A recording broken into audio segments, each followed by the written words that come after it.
Okay, good afternoon my dear students. तो students, आपका UT 4 exam कल है। तो जैसे कि आप देख रहे हैं रिवीजन वर्क यूटी 4, तो मैंने इसलिए लिखा है। वैसे तो मैं आपका जो चैप्टर नंबर आने वाले हैं 8 और 9 चैप्टर को अच्छे से रिवाइज करा चुका हूँ, क्लास में भी पढ़ाया था, फिर वीडियो में भी आपको बताया है, क्वेश्चन आंसर इसके करा रखे हैं सारे। तो एक बार चैप्टर नंबर 8 को देख लेते हैं। वैसे तो सभी स्टूडेंट्स का करा रखा है, फिर भी रिवीजन कर देते हैं। कोई भी किसी का डाउट्स रहेगा वीडियो में, हो सकता है क्लियर हो जाए। अगर वीडियो में क्लियर नहीं हो पाया तो आप पर्सनली फ़ोन भी कर सकते हैं। किसी सिलेबस को लेके डाउट है तो आप अपना डाउट क्लियर कर सकते हैं। तो चलिए शुरू कर लेते हैं भाई। चैप्टर नंबर 8 दिया है हमें। चैप्टर नंबर 8 में कह रहा है एनिमेशन इन फ्लैश। फ्लैश एक एनिमेशन सॉफ्टवेयर है। अब एनिमेशन सॉफ्टवेयर में क्या करते हैं, हम ग्राफिक्स के साथ साउंड देते हैं और एनिमेशन लगाते हैं। एनिमेशन जैसे कि कुछ मैजिक चीज़ें होती हैं। एनिमेशन उनको बोलते हैं, कुछ मैजिकल चीज़ें होती हैं, जैसे कुछ चीज़ों को गायब कर देना, या फिर कुछ चीज़ें एकदम से हमारे सामने आ जाती हैं कंप्यूटर्स के थ्रू, तो उनको बोलते हैं एनिमेशन। तो इस तरह के लॉजिक्स बनाने के लिए, इस तरह के एनिमेशंस बनाने के लिए हमें इन सॉफ्टवेयर की आवश्यकता पड़ती है। उन सॉफ्टवेयर में से एक सॉफ्टवेयर है हमारे पास फ्लैश। ठीक है, तो फ्लैश को हम देख सकते हैं क्या कहा इसने introduction. Flash one of the most popular technologies on the internet. Internet पर ये सबसे मोस्ट पॉपुलर टेक्नोलॉजी है। इसका कारण क्या है, क्यों पॉपुलर है ये? Which has create a way of including multimedia on web, जिसकी हेल्प से हम मल्टीमीडिया कुछ भी कर सकते हैं। पिक्चर्स बना लो, वीडियो बना लो, वो मल्टीमीडिया में आता है। It is the gateway to state of the art web containing. ये गेटवे है आर्ट वेब कंटेन का, यानी कि अगर हमें वेब भी कंटेन करनी हो आर्ट के थ्रू तो हम कर सकते हैं। It is the stand alone piece of software for production and delivering the high impact multimedia and web experience. ये एक अकेला ऐसा सॉफ्टवेयर है जिसकी हेल्प से आप प्रोडक्शन और डिलीवरिंग हाई इम्पैक्ट मल्टीमीडिया के रूप में कर सकते हैं वेब पेज पर। यानी कि आप कोई भी ग्राफिक्स या साउंड लगाओगे तो आपकी क्लियरिटी और क्वालिटी दोनों में कोई डिफरेंस नहीं आएगा, क्योंकि इसमें एनिमेशन बनाने के लिए हमें प्रोग्रामिंग स्किल की आवश्यकता नहीं पड़ती है। हमें टूल्स मिल जाते हैं, टूल्स से हम कर लेते हैं। प्रोग्रामिंग स्किल यानी कि प्रोग्राम अलग से कुछ सीखना नहीं पड़ता है, टूल्स के थ्रू इसमें वर्क होता है। टूल्स मतलब जैसे हम पेंटिंग करते हैं, अगर हम रियली में बनाए हाथ से तो हमें सीखना होता है, उसको बोलते हैं प्रोग्रामिंग। लेकिन कंप्यूटर में जब हम पेंटिंग करते हैं माइक्रोसॉफ्ट पेंट में, तो अगर हमें ट्रायंगल बनाना है तो जस्ट हम माउस से ट्रायंगल बना सकते हैं, वो सीधा ही बनेगा। तो ऐसी ही हमारी लैंग्वेज है ये फ्लैश, जिसकी हेल्प से हम आसानी से एनिमेशन और ग्राफिक्स बना सकते हैं। आगे क्या दिया है इसने? आगे इसने दिया है वाई यूज फ्लैश। हम फ्लैश क्यों यूज करते हैं? Flash is the one most multimedia formats on the internet today is the following reason. Flash क्या है? मल्टीमीडिया एनिमेशन सॉफ्टवेयर है जो आज के समय में हम यूज कर रहे हैं, और उसके बहुत सारे कारण हैं। कौन सा? पहला दिया है interactivity. Interactivity means flash provide the designer with the wide range of possibilities when the comes to making the interactive on websites. जब हम वेबसाइट्स पे जाते हैं तो आपको बहुत सारे डिजाइन इंटरैक्ट करते हैं, बहुत सारी चीज़ें ये देता है। ठीक है, आपके साथ बहुत सारे डिजाइंस होते हैं जिनसे आप जुड़ के काम कर सकते हैं। Interactive means you can control the animation effect by the programming using action script and yet to note the required expert programming skill. आपको प्रोग्रामिंग की जरूरत नहीं पड़ेगी, आप अपने एनिमेशन को, अपनी चीज़ों को कंट्रोल कर सकते हो। इंटरैक्टिव यानी कि आपको ये अच्छे टूल्स प्रोवाइड कर देता है। क्रॉस ब्राउज़र कैपेबिलिटी, यानी कि जो भी आप सॉफ्टवेयर बनाओगे, मान लीजिए आपने ओपेरा मिनी पे बनाया कि वो गूगल क्रोम पे नहीं चलेगा, वो सब जगह चलेगा। Flash is the compatible with the all web browsers. आप किसी भी वेब ब्राउजर पर कर सकते हैं फ्लैश को लेके काम, चाहे आपका इंटरनेट एक्सप्लोरर है, ओपेरा है। This is the means elements your websites that use flash VM appear correctly no matter what web browser is visitor uses. ये कोई मैटर नहीं करता है कि आप कौन से वेब ब्राउजर पर वर्क कर रहे हैं। क्रिएटिविटी भी आपको इसमें मिल जाती है। Flash give the designers to ability to the beyond the limits of HTML। HTML में कुछ लिमिट्स हो सकती हैं प्रोग्राम्स को बनाने की, लेकिन यहाँ क्या है, it is the create dynamic and the unique websites, क्योंकि उसमें क्या है, हम यूनिक वेबसाइट्स का ही यूज़ करते हैं, कुछ डायनेमिक चीज़ों का यूज करते हैं। It is the vector base means the animation and graphics create by the at the some file size. यहाँ आप किसी भी साइज की फाइल, किसी भी साइज का एनिमेशन बना सकते हैं, इसमें कोई लिमिटेशन नहीं है। You can also include sound, और आप इसमें साउंड भी इंक्लूड कर सकते हैं। Graphics and dynamically others information in your animation. इसके अलावा कोई ग्राफिक्स या फिर डायनेमिक कोई इन्फॉर्मेशन आपको डालनी है अपने डॉक्यूमेंट्स में तो आप डाल सकते हैं। नेक्स्ट दिया है स्टार्टिंग फ्लैश। कैसे हम फ्लैश को स्टार्ट करते हैं, तो फ्लैश को स्टार्ट करने का सिंपल तरीका है, स्टार्ट बटन पे जाएंगे, माइक्रोमीडिया का ऑप्शन आएगा, उसमें आपको फ्लैश के नाम से सॉफ्टवेयर नजर आ जाएगा, उस पर आप क्लिक कर देंगे तो वो शुरू हो जाएगा। तो शुरू होने के बाद हमारे सामने जो स्क्रीन आती है कुछ इस तरह से आती है, पेज नंबर 93 पे दिखाया गया है, आप देख सकते हैं।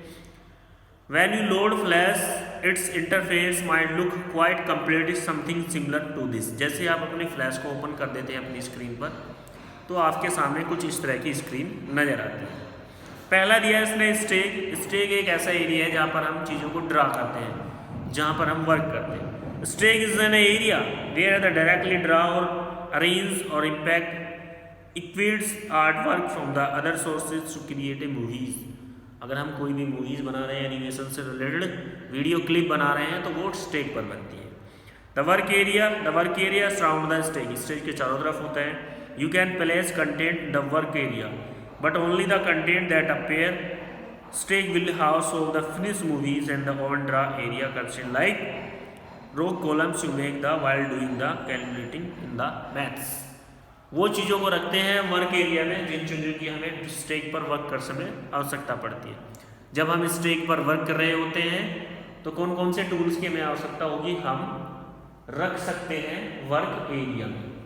ठीक है, आगे दिया है the size of the stage. Stage का साइज क्या होना चाहिए, यानी कि जिस पर आप वर्क कर रहे हैं उसका क्या साइज आप कर सकते हैं। If you are planning your flash movie are should be consider how much browser space you want to final movies take up. अगर आप ये सोच रहे हैं कोई वीडियो बनाने से पहले कि आपकी जो वीडियो है वो वेब ब्राउज़र पर चलेगी और वो कितना स्पेस लेगी, कितनी बड़ी वो हो सकती है, कितना आप उसे साइज देना चाहते हैं। When you have made the decision you can alter the size of the stage to match your plan. आप अपने प्लान के हिसाब से उस साइज को मैच कर सकते हैं, जितना साइज आप चाहते हैं इतना साइज आप कर सकते हैं। You can view the current dimensions stake global characteristics for checking the size button in the properties panel। तो आपको मिलता है प्रॉपर्टी पैनल। मैंने प्रॉपर्टी इंस्पेक्टर के बारे में भी बताया था शायद 7th क्लास में।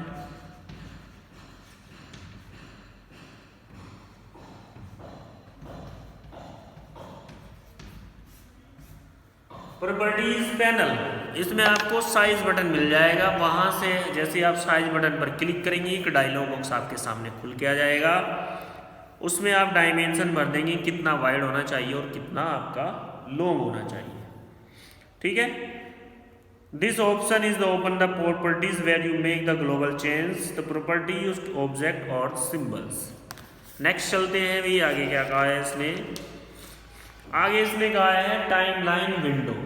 तो भाई देखिए, टाइमलाइन विंडो एक ऐसी विंडो होती है, ये अपने हिसाब से किस एनिमेशन को किस समय लाना है, यानी कि फर्स्ट के बाद 2 आता है, फिर 3rd आता है, फिर 4th आता है।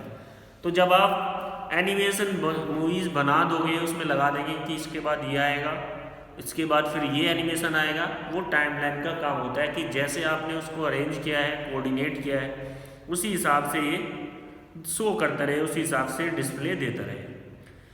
आगे हेडिंग दिया है प्रॉपर्टीज पैनल। तो प्रॉपर्टीज पैनल का मोस्टली काम ये होता है किसी भी ऑप्शन को हाइड करना, या फिर कोई ऑप्शन शो नहीं हो रहा है, कोई टूल शो नहीं हो रहा है, उसको शो करना।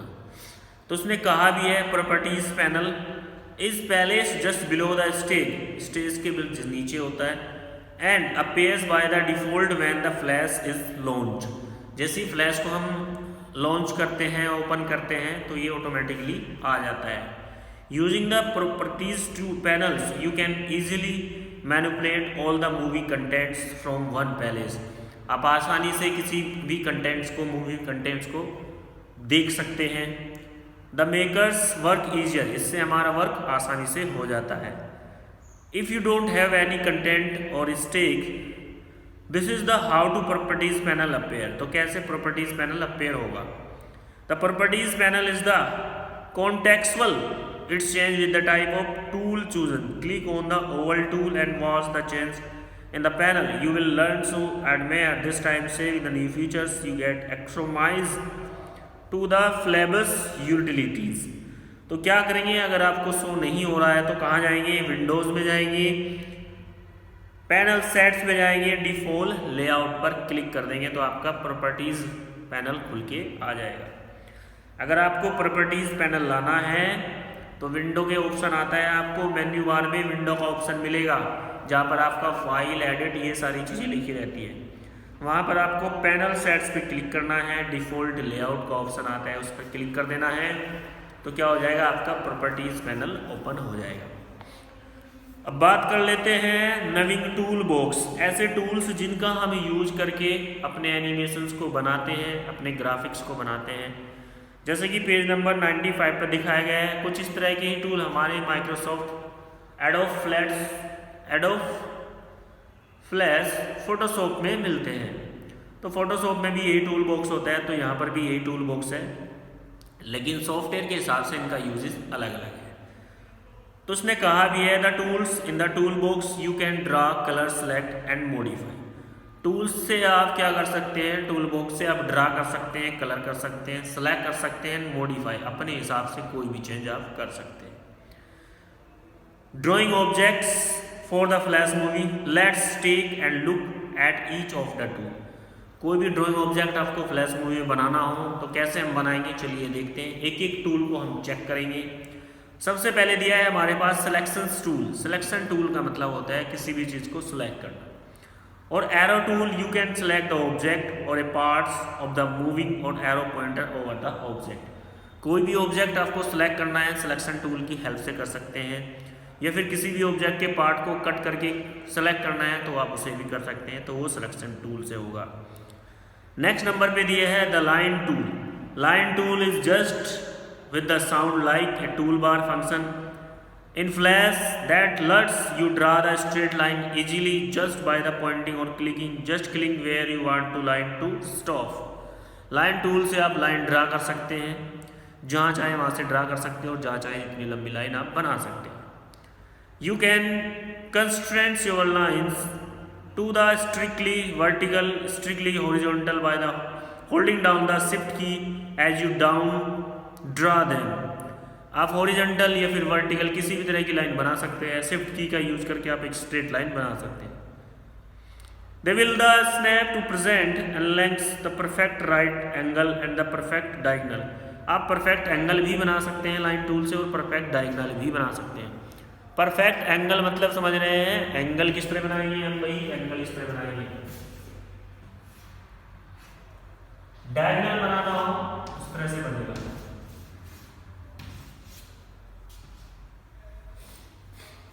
ठीक है,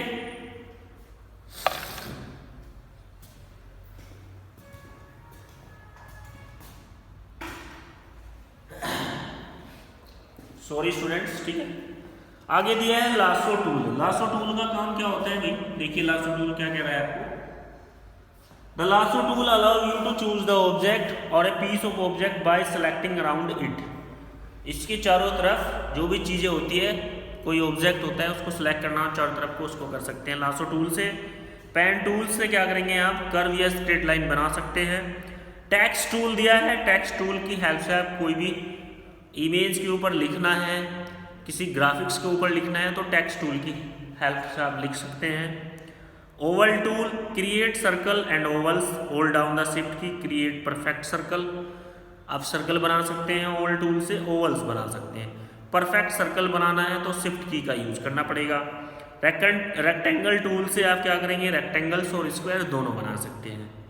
पेंसिल टूल से आप कोई भी लाइन ड्रा कर सकते हैं। 3 डिफरेंट मोड होता है, straight, smooth and ink. Hold down the shift key, you can create the perfect horizontal and vertical lines. अगर आप पेंसिल टूल का यूज़ कर रहे हैं और शिफ्ट की आपने प्रेस कर लिया है तो आप परफेक्ट हॉरिजॉन्टल यानी कि एक स्ट्रेट लाइन हॉरिजॉन्टल बना सकते हैं या फिर आप वर्टिकल स्ट्रेट लाइन बना सकते हैं। उसके बाद दिया हमारे पास ब्रश टूल। इस ब्रश टूल से आप किसी भी चीज़ को कलर कर सकते हैं, फिल कर सकते हैं। Free transfer tool, modify the object, you can scale, rotate, flip and skew. अगर आप फ्री ट्रांसफॉर्मर टूल्स का यूज़ करेंगे तो आप अपने ऑब्जेक्ट को, अपनी इमेज को किसी भी डायरेक्शन में, किसी भी एंगल पर आप फ्लिप कर सकते हैं, रोटेट कर सकते हैं, स्क्यू कर सकते हैं। इंक बॉटल टूल दिया है, can be use to change the colour और वाइड ऑफ द लाइन और add the stroke and shape, it will not change the fill of the shape. आप कोई भी चीज़ अलग से बना दी है, उसमें कुछ छूट गया, अलग से लगाना है तो आप लगा सकते हैं। तो ऐसे बहुत सारे टूल्स हैं। लास्ट में दिया है इरेजर टूल।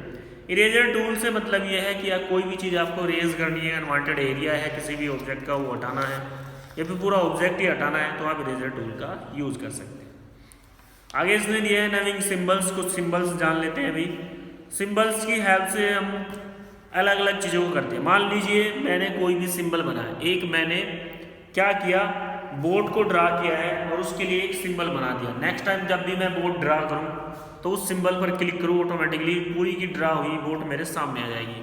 आप कहोगे सर उसे कॉपी पेस्ट भी कर सकते हैं लेकिन वो चीज़ नहीं आती है, उसको पूरे स्टेप आपको फॉलो करने पड़ेंगे। मान लीजिए आपने एक हंट बनाई और हंट को आपने बनाने में आधा घंटा लगा, उसमें बहुत सारे स्टेप्स आपके लगे, तो इन स्टेप्स को आप सिंबल बना के सेव कर सकते हैं लाइब्रेरी में।